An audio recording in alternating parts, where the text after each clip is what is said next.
Accumulated profits and reserves, इनकी treatment when change in profit sharing ratio. जब हम अपने प्रॉफिट शेयरिंग रेशो में चेंज कर रहे हैं तो इनकी क्या ट्रीटमेंट रहेगी उसके बारे में बात करेंगे। तो सबसे पहले हमें पता होना चाहिए एक्यूमुलेटेड प्रॉफिट्स क्या होते हैं। एक्यूमुलेटेड प्रॉफिट होते हैं हमारे पिछले लास्ट ईयर्स के कुछ प्रॉफिट्स जो हमने रखे हुए हैं कि फ्यूचर में कोई भी प्रोजेक्ट आएगा तो हम उन्हें इन्वेस्ट करेंगे। That means profits of some past years, ये हो गए। नेक्स्ट हमारा वर्ड आता है रिजर्व। रिजर्व्स का मतलब होता है अनडिस्ट्रीब्यूटेड प्रॉफिट। जो भी आपका डिस्ट्रीब्यूटेबल प्रॉफिट आ रहा है वो आपने सारा का सारा आपस में मीन्स पार्टनर्स ने आपस में डिस्ट्रीब्यूट नहीं किया, बल्कि उसका एक पार्ट रखा फ्यूचर के लिए, तो that are called reserve. Reserves हमेशा ही आपकी लायबिलिटी होते हैं और लायबिलिटीज का हमेशा ही क्रेडिट बैलेंस होता है। तो अगर हमें बैलेंस शीट में ये सब चीज़ें गिवन है या ये सब चीज़ें गिवन हैं तो हम क्या करेंगे, तो हम इन्हें ओल्ड पार्टनर्स में ओल्ड रेशो में डिस्ट्रीब्यूट कर देंगे।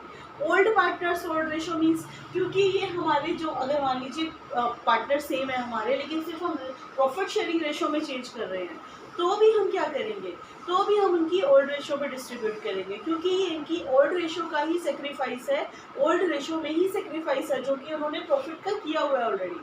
तो इसलिए हम यहाँ पे इनको ओल्ड रेशो में डिस्ट्रीब्यूट करके ख़त्म करेंगे। अब इसमें क्या क्या चीज़ें हो सकती हैं, जैसे कि प्रॉफिट एंड लॉस का क्रेडिट बैलेंस। क्रेडिट बैलेंस का मतलब ही आपका प्रॉफिट है, या हमें प्रॉफिट एंड लॉस का डेबिट बैलेंस गिवन हो सकता है। अगर ये डेबिट बैलेंस होगा तो असेट्स में गिवन होगा, यानी कि ये क्या होगा आपका, ये आपका लॉस होगा। लेकिन अगर ये आपका लायबिलिटीज में गिवन है तो क्रेडिट बैलेंस है, क्रेडिट बैलेंस का मतलब ही आपका प्रॉफिट होता है, तो हम इन्हें पार्टनर्स में डिस्ट्रीब्यूट करेंगे। रिजर्व जो होते हैं आपके, एक तो जनरल रिजर्व होते हैं, एक कोई और रिजर्व हो सकता है।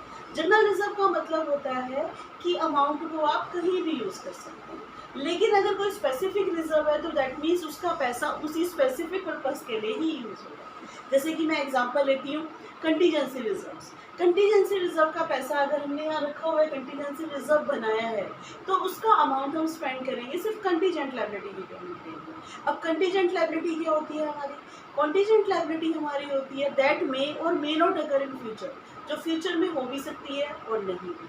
ऐसी लायबिलिटी क्या हो सकती है, जैसे हमारे ऊपर कोर्ट केस चल रहा है या हमने किसी के ऊपर कोर्ट केस किया हुआ है, तो हम जीत भी सकते हैं और हम हार भी सकते हैं। उसके बाद है आपका advertisement suspense account. Advertisement suspense account जो होता है ये आपकी फिक्टिशियस एसेट होती है। फिर से एसेट आ गई तो यानी कि इसका क्या बैलेंस होता है, डेबिट बैलेंस होता है, तो हम इसको डेबिट बैलेंस लेके चलेंगे। अब हम इन सब की ट्रीटमेंट करेंगे, यानी कि जब भी प्रॉफिट शेयरिंग रेशो आप चेंज करना चाहते हैं विद द सेम पार्टनर्स, या इन केस ऑफ एडमिशन और इन केस ऑफ रिटायरमेंट और इन केस ऑफ डेथ, तो वहाँ पे आपकी जो रेशो रहेगी वो आप ओल्ड में ही इन सब चीज़ों को डिस्ट्रीब्यूट करेंगे। अब हम देखते हैं कि एंट्री पास करके हम इन चीज़ों को कैसे कैसे डिस्ट्रीब्यूट कर सकते हैं। अभी अगर हम इनकी एंट्री की बात करते हैं तो क्या एंट्री रहेगी, जो चीज़ों का क्रेडिट बैलेंस है उनको फिनिश करने के लिए मीन्स ख़त्म करने के लिए हम क्या करेंगे, डेबिट कर देंगे और बदले में पार्टनर्स को क्रेडिट कर देंगे, क्योंकि ये अमाउंट पार्टनर्स का ही है, उन्हें दे दिया जाए।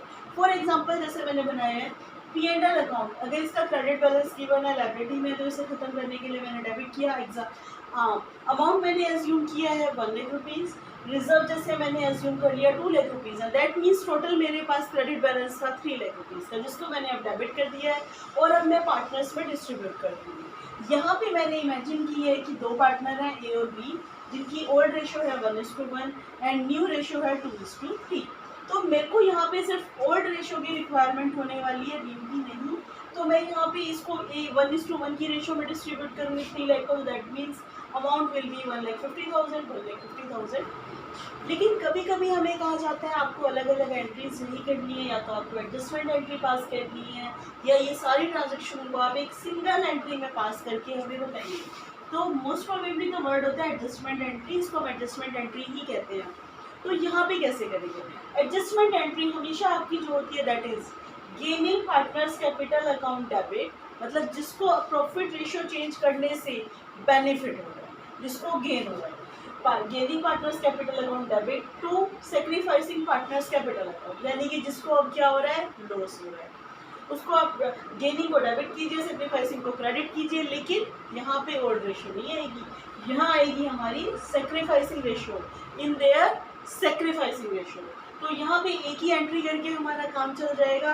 अब वो एक सिंगल एंट्री हम कैसे करेंगे मैं भी जैसे कि हम एग्जांपल लेते हैं, हमारे पास है प्रॉफिट एंड लॉस का क्रेडिट बैलेंस, रिजर्व होते ही हमारे क्रेडिट है, ये दे रखे हैं, एडवर्टीजमेंट एक्सपेंस दे रखा है जो कि हम जानते हैं डेबिट में है।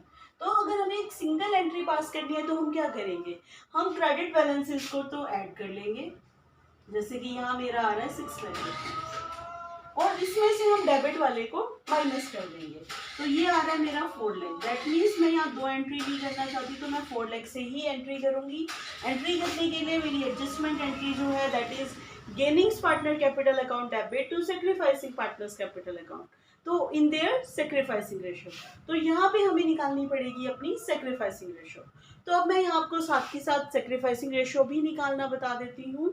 जैसे कि सेक्रीफाइसिंग रेशियो का हमारा फॉर्मूला जो रहता है that is sacrificing ratio is equal to old ratio minus new ratio, जिसको मैं जनरली बोलती हूँ son, SON, S is equal to O minus N। तो ये थोड़ा सा याद रखने में इजी हो जाता है सन वर्ड से हमारे लिए।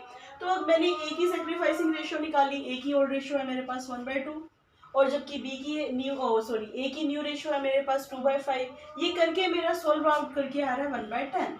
ऐसे ही मैंने बी की भी सेक्रीफाइसिंग रेशियो निकाली, ओल्ड रेशियो 1/2, न्यू रेशियो 3/5, ये सोल्ड आउट करके मेरा आ रहा है -1/10।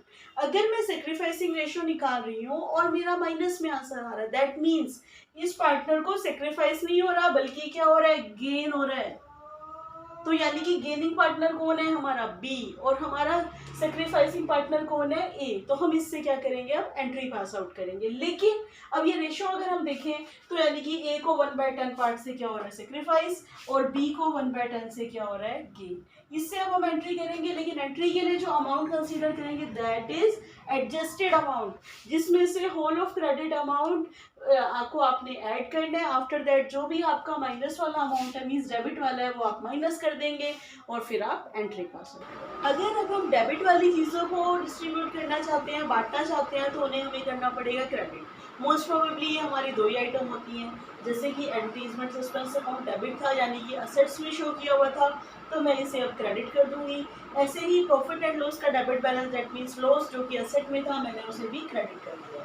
इन दोनों को क्रेडिट करके अब मेरे पास डेबिट करने के लिए बचते हैं दोनों पार्टनर, तो मैं दोनों को डेबिट कर दूंगी।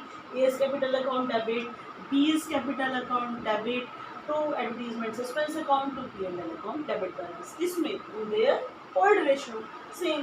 तो अब यहाँ पे भी हम कोई अमाउंट एज्यूम कर लेते हैं, जैसे यहाँ ले लेते हैं हम 2 लाख, यहाँ ले लेते हैं हम 3 लाख, तो टोटल आ रहा है हमारा 5 लाख, तो दैट मीन्स 250 ईच, 2,50,000 ईच।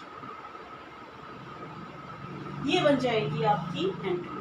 तो यहाँ पे इसको हम इस तरीके से सॉल्व एंट्री पास आउट करेंगे। तो कैसे करेंगे, हमारा अमाउंट हमने निकाल लिया था, जो कंसिडरेबल अमाउंट है हमारा वो है 4 लाख। अब 4 लाख से एंट्री करनी है, एडजस्टमेंट एंट्री होती है गेनिंग पार्टनर टू सेक्रीफाइसिंग। ये हम देख चुके हैं कि हमारा गेन हो रहा था बी को, तो दैट्स व्हाई मैंने बी को डेबिट किया, बी कैपिटल अकाउंट डेबिट। अभी अमाउंट को आप मत कंसीडर कीजिए, मैं बताती हूँ। नेक्स्ट है आपका to sacrificing partners capital account, तो सेक्रीफाइसिंग था ए, तो मैंने लिखा 2 एज कैपिटल अकाउंट। अब इन देयर सेक्रीफाइसिंग रेशियो, ये सिर्फ मैं समझाने के लिए लिख रही हूँ, आपको नरेशन ही लिखनी है। तो अब आपका अमाउंट आया 4 लाख, लेकिन दोनों का ही सेक्रीफाइस और गेन आ रहा था 1/10, तो अगर मैं लूंगी तो मेरा ये अमाउंट आ जाएगा 40,000 रुपीज। तो मैंने 40,000 से एंट्री करनी है यहाँ पे, ना कि होल अमाउंट से। आपने होल अमाउंट को निकालना है, लेकिन उससे एडजस्टमेंट एंट्री आपकी ये वाली पास आउट होगी। तो इस तरीके से इस टॉपिक को हम बड़े ही इजीली कवर अप कर सकते हैं। Okay students, bye, thanks.